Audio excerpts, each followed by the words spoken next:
ఉన్న బంగారాన్ని విడిపించి ఆ రోజు ఆన్లైన్ రేటుకే మేము కొంటాం. Sharma gold company. చుట్టుమెట్ట అటవీ గ్రామాన్ని దయ్యాలు ఎందుకు భయపడుతున్నాయి? ఇక్కడ ప్రజలు ఎందుకు వింతగా ప్రవర్తిస్తూ చనిపోతున్నారు? ఇది అసలు ఈ విలేజ్లో ఏం జరుగుతుందో తెలుసుకునే ప్రయత్నమే. పాడేరు నుంచి మనం అల్లూరి జిల్లా 20 కిలోమీటర్ల దూరంలో ఉన్నాం. ఒక్కసారి చూడొచ్చు, పూర్తిగా జిల్లా వైద్య శాఖ అధికారులు కూడా అలర్ట్ అయ్యారు. ఈ గ్రామాన్ని దయ్యాలు ఎందుకు చంపేస్తున్నాయి, అసలు దయ్యాలేంటి? ఇప్పటి వరకు మనం చూస్తున్నాం సైన్స్ ఎంత టెక్నాలజీ పెరుగుతోందో. సైన్స్ ఒకవైపు, మరొక వైపు మూఢనమ్మకాలు. దీనిపైన ఎప్పటికప్పుడు డిబేట్స్ జరుగుతూనే ఉంటాయి, పెద్ద పెద్ద చర్చలు కూడా జరుగుతూనే ఉంటాయి. ఎందుకంటే పాజిటివ్ వైబ్రేషన్స్ ఎలాగోనో నెగిటివ్ వైబ్రేషన్స్ కూడా అదే స్థాయిలో ఉన్నాయి అనేది కొంతమంది పబ్లిక్ ఒపీనియన్ కూడా. ఇప్పటికీ చూస్తున్నాం మనం ఆధునిక సమాజంలో ఇప్పటికీ కూడా కొన్ని చోట్ల దెయ్యాలు తమ ఉనికిని చాటుకుంటున్నాయి, దెయ్యాలు మమ్మల్ని భయపెడుతున్నాయి, దెయ్యాలు ఉన్నాయి అనేటటువంటి భయంతో ఊళ్ళు కూడా ఖాళీ చేసే పరిస్థితులు ఎప్పటికప్పుడు మనం చూస్తూనే ఉంటాం.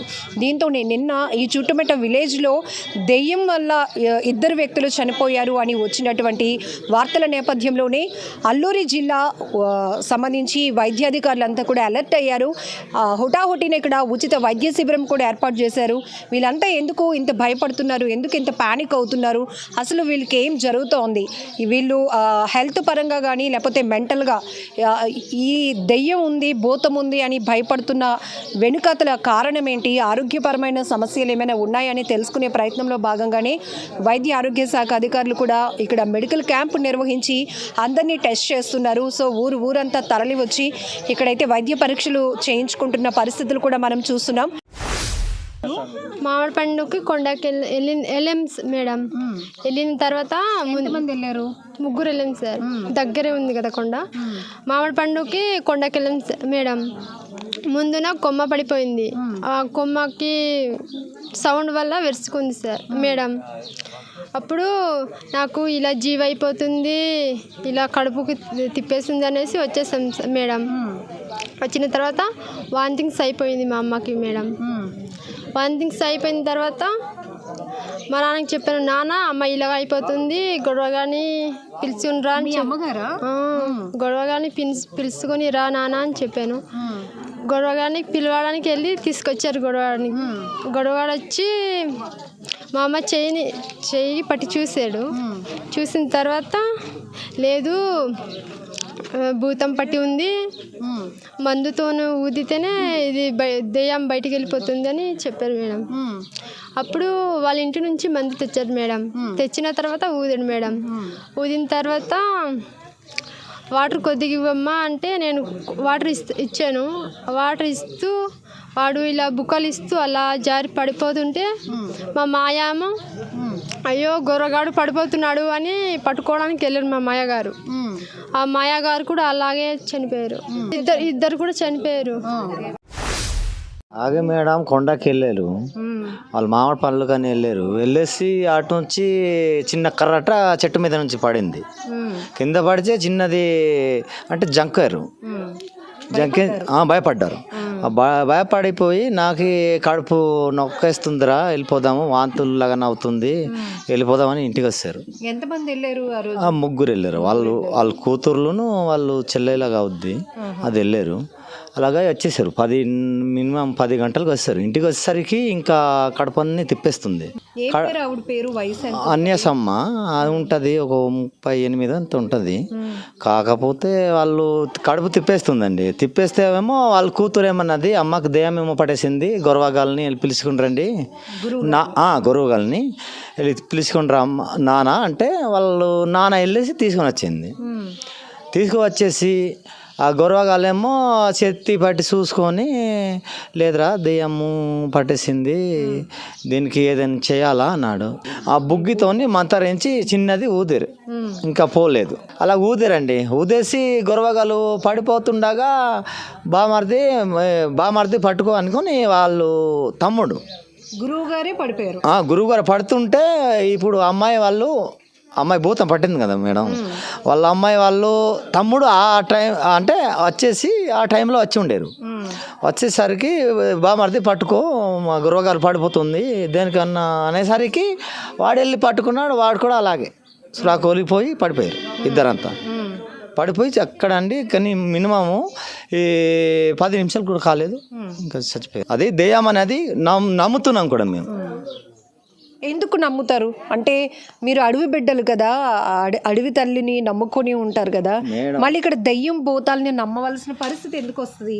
మేడం అలాగే మేడం, ఏం చేస్తాము, అది మన ఏజెన్సీ సంప్రదాయం, భూతం పట్టిందని చేస్తాం మేడం, పోద్ది నమ్ముతున్నాము. అంటే మామూలుగా డాక్టర్ల వైద్యం కన్నా భూత వైద్యాలు అవి మీకు నమ్ముతారు. ఇప్పుడు మేడం ఇటు డాక్టర్ దగ్గర చూసుకుంటాం, ఇటు వైద్యం దగ్గర చేసుకుంటాం. మేము ఏటు బాగా అవుతే అటు వెళ్తాం, ఇటు ఉంటాం అటు ఉంటాం మేడం. మేము ఒక్క దగ్గర డాక్టర్ కానీ తర్వాత ఈ భూతం దగ్గరే మనం నాటు వ్యాధుల దగ్గరే ఉండాం.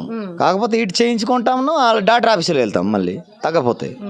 రెండు పక్కల. ఇప్పుడు నిన్న ఈ దయ్యం పట్టడం వల్ల ఈ వీళ్ళిద్దరూ చనిపోయారని నమ్మిన తర్వాత మీ ఊర్లో ఉన్న వాళ్ళు కానీ బయటికి వెళ్లకుండా, పొలిమేర దాటకూడదని, బయట ఉన్న వాళ్ళు మళ్ళీ మీ ఊర్లోకి రాకూడదని మీరందరూ పెద్దవాళ్ళందరూ నిర్ణయించుకున్నారా? ఇలాగేదో మేడం ఇప్పుడు బయట తిరగడానికి భయం వేస్తుంది మేడం, అసలు ఏ పని చేద్దామన్నా అసలు అవ్వట్లేదు మాకు. ఎందుకంటే బయట తిరిగితే ఏం జరుగుతుందని ఒక భయం. నిన్నటి నుంచి పరిస్థితులు ఉండడంతో చిన్నపిల్లలు బయటికి వెళ్ళాలి అన్నా కూడా భయపడుతున్నారు. పెద్దవాళ్ళు, మహిళలు కూడా బయటికి వెళ్ళాలన్నా కూడా మరొకరు సాయం లేకుండా వెళ్ళే పరిస్థితులు లేవు. ఖచ్చితంగా అడవి బిడ్డలం కాబట్టి ప్రకృతితో నిత్యం మమేకమై ఉంటాం కాబట్టి భూతాలు దెయ్యాలు కూడా ఉన్నాయని మేము నమ్ముతూ ఉంటాము. ఎందుకంటే అది మా ఆచార వ్యవహారాల్లో, మా పూజలు కానీ ఇవన్నీ కూడా ఒక నమ్మకం మీదే నడుస్తూ ఉన్నాయి. ఎందుకంటే వీళ్ళంతా చెప్తున్నారు, ఒకవేళ వాళ్ళు ఏదైనా జబ్బు చేసి ఇలా ప్రవర్తిస్తున్నారు అని ఆలోచించే టైం కూడా లేకుండా ఒకే రోజు ఒక 10 నిమిషాల వ్యవధిలోనే వాళ్ళు అలా వింతగా ప్రవర్తించి చనిపోవడం అనేది ఖచ్చితంగా ఇది ఒక దయ్యం పనే. ఆ దయ్యం పట్టే వాళ్ళు అలా వింతగా ప్రవర్తించారు. వైద్యం చేసే అంత టైం కూడా ఇవ్వలేదు, హాస్పిటల్కి తీసుకువెళ్ళేటంత టైం కూడా లేకపోవడం, ఇద్దరూ చనిపోవడం. ఒక ఆమె 38 సంవత్సరాల వయసున్న ఒక మహిళ, 20 సంవత్సరాలు ఉన్న ఒక యువకుడు, ఇద్దరూ ఒకే రోజు చనిపోవడంతో ఊరంతా భయం గుప్పిట్లోనికి వెళ్ళిపోయింది. పెద్దవాళ్ళతో మాట్లాడతాం.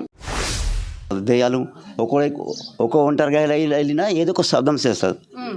శబ్దం చేసి ఆ ఊరి మీద పారిపోని అని శబ్దం వస్తుంది అన్నమాట. మాటలు వినపడతాయా? దానికి మాట వినపడతాయి. జీవైపోయి ఉంటుంది కదా అది, ప్రాణంతో. ఇది కొండదాను అంటే అడవి రాజు కొండదానుడు. అది ఇంకొకటి ఎర్ర మావాలి, తెల్ల మావాలి అని, అది మరీ డేంజర్ అన్నమాట. ఈ తెల్ల మావాలి ఇద్దరు మరీ కాంతి అన్నమాట. మనుషులు చూస్తే ఒప్పుకోదు అది. అంటే అప్పుడు పెద్దలు పెద్దలు చెప్పినారు కదా, అల్లాడిది మనిషి మీద కలబడితగిన తప్పు మనిషి చనిపోతున్నారు. ఆగదు మరి, అది మరీ కాంతి అన్నమాట. అలాంటి జంతువులు. భూత వైద్యం చేయడానికి వచ్చిన గురువు గారు కూడా చచ్చిపోయారంట. గురువు గారు చచ్చిపోయాడు, ఈ అమ్మాయికి తమ్ముడు చచ్చిపోయాడు. అమ్మాయికి మరి వెనకాల నుంచి సాయం పట్టి కురాడు చనిపోయాడు. ఎలాగ జరిగింది. మీరు గ్రామ దేవతల్ని ఎక్కువగా అడవి తల్లికి పూజలు చేస్తూ ఉంటారు కదా, మామూలుగా మిగతా దేవుడి పటాలు అవి మీ ఇంట్లో చేస్తారు? ఇది మేము లేదు కానీ పీటీ జోళ్ళు చేస్తారు. పీటీ జోళ్ళు చేస్తూ ఉంటారు. కానీ పొలిమేరలో ఇలా దయ్యాలు భూతాలు ఉంటాయని ఇవన్నీ మీరు నమ్ముతారు? కింద మీద అయిపోతారు కదా, దయ్యం పట్టినారు, డోరు ఆట పాడిపో అయిపోంటారు. అప్పుడు తెలిసిన గురువు గారు ఇలా స్టే పట్టి చూస్తారు అనమాట. ఇలాగా పట్టి చూస్తారు, ఖచ్చితంగా పట్టి ఉన్నది అనేసి. ఇప్పుడు ఏదైనా నాకు బాగోలేదు అనుకోండి, డాక్టర్లు ఇలా చేపట్టుకొని చూసి మనకి జ్వరం వచ్చిందో వాంతులు వస్తున్నాయి అంటారు. ఇలా దయ్యం పట్టిన వాళ్ళకి భూత వైద్యులు అలా పట్టి చూస్తారు. అదే చెప్పేస్తారా వాళ్ళు? పట్టింది గురువు గారు చెప్పేస్తాడు. ఆధునిక సమాజానికి, ఆధునిక వైద్యానికి దూరంగా ఉండే అడవి గ్రామాల్లో ఎక్కువగా భూతాలు దయ్యాలు ఉన్నాయి. అవి మమ్మల్ని పాలిస్తున్నాయి, అవి మమ్మల్ని కమెంట్ చేస్తున్నాయి. వాటికి ఆగ్రహం వ్యక్తం వస్తే, అంటే అవి అగ్రెసివ్ అయితే గనక, వాటికి ఏమైనా కోపం తెప్పించే పనులు లాంటివి జరిగితే ఖచ్చితంగా ఊర్ల మీద పడి మనుషులు ప్రాణాలు తీసేస్తాయి. ఇలాంటివన్నీ కూడా వీళ్ళు చాలా బలంగా నమ్ముతూ ఉంటారు. ఎందుకంటే సిటీ కల్చర్ దగ్గరికి దూరం కావచ్చు. ఇప్పుడు మనం కొంతమందితో మాట్లాడించిన తర్వాత నేను ఇది చెప్తున్నాను. వాళ్ళు చెప్తున్నారు హాస్పిటల్ చాలా దూర ప్రాంతాల్లో ఉంటాయి, మేము అక్కడికి వెళ్ళేలోపే వింత వింత ప్రవర్తనలతో వాళ్ళు ఇమీడియట్గా క్షణాల వ్యవధిలో చనిపోతూ ఉంటే ఇది దయ్యం భూతం పని కాకపోతే ఇంకా ఏంటి అనేది వాళ్ళకు వాళ్ళే ప్రశ్నించుకుంటున్న సందర్భం.